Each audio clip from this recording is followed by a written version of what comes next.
Sunu Presse, à la présentation Aïcha Toupam. Sunu Presse vous est offert par le Grand Carnaval de Dakar. Bonjour, le rejet de l'abrogation de la loi d'amnistie, l'affaire Farba Ngom et la drogue saisie puis volée, entre autres sujets, sont mis en exergue par les quotidiens reçus ce matin. À Pastef dribble Thierno Alassane Sall, titre le journal Le Quotidien, revenant sur le rejet de la loi d'amnistie. La proposition du député non inscrit rejetée. Le bureau adopte la proposition de Amadou Ba à numéro 2.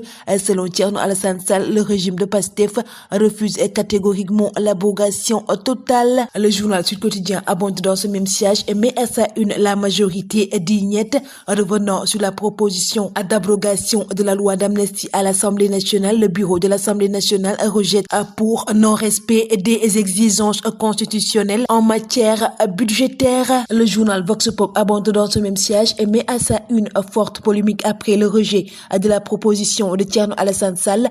Selon Dr Ismaël Diallo, premier vice-président de l'Assemblée nationale, il s'agit d'une violation de l'article 82 de la Constitution et l'article 60 du règlement intérieur de l'Assemblée nationale. Le journal revient également sur la colère noire du président de la République des Valeurs qui accuse Pastef de ne pas vouloir la justice. Le quotidien traite dans ses colonnes de la seconde comparution au pôle judiciaire financier de Farba Ngom. Le journal Les Échos abonde également sur cette question, revenant sur Farba Ngom devant le pôle judiciaire financier avec une grosse mobilisation attendue. L'APR et les sympathisants de Farba Ngom se préparent. Les forces de défense et de sécurité en renfort. Le vœu politique de Sonko sera-t-il exécuté? S'interroge le journal Tribune, revenant sur le maire Adé Agnam devant le pôle judiciaire financier aujourd'hui.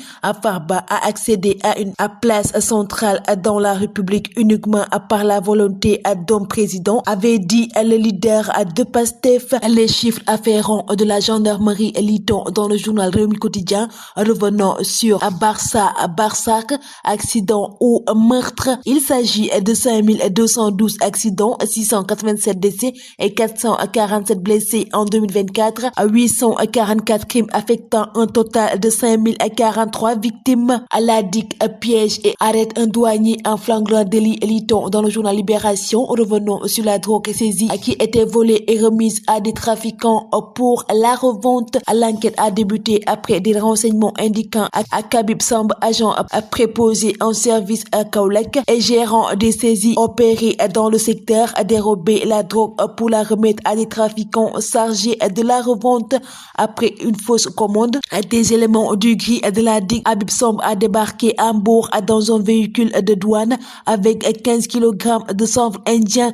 Il a été arrêté en même temps que son pisteur et complice. L'hôtel King Fahd la tourmente, lit-on dans le journal L'Observateur, revenant sur le différend avec la société MTA.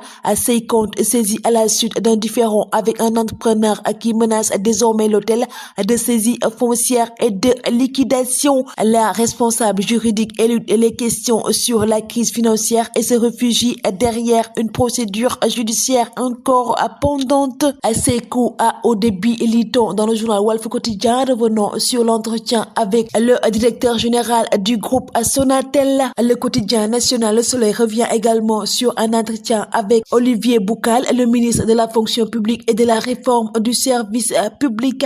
Il estime qu'entre 2022 et 2025, l'État a dépensé 247,6 milliards de francs CFA pour la prise en charge des revendications des syndicats de l'administration. Mr Ghana s'exclame le journal Record, revenant sur Gana Gueye et son 200e match avec Everton. Le journal revient également sur le match retard en Ligue 1 de la Gorée face à GFC.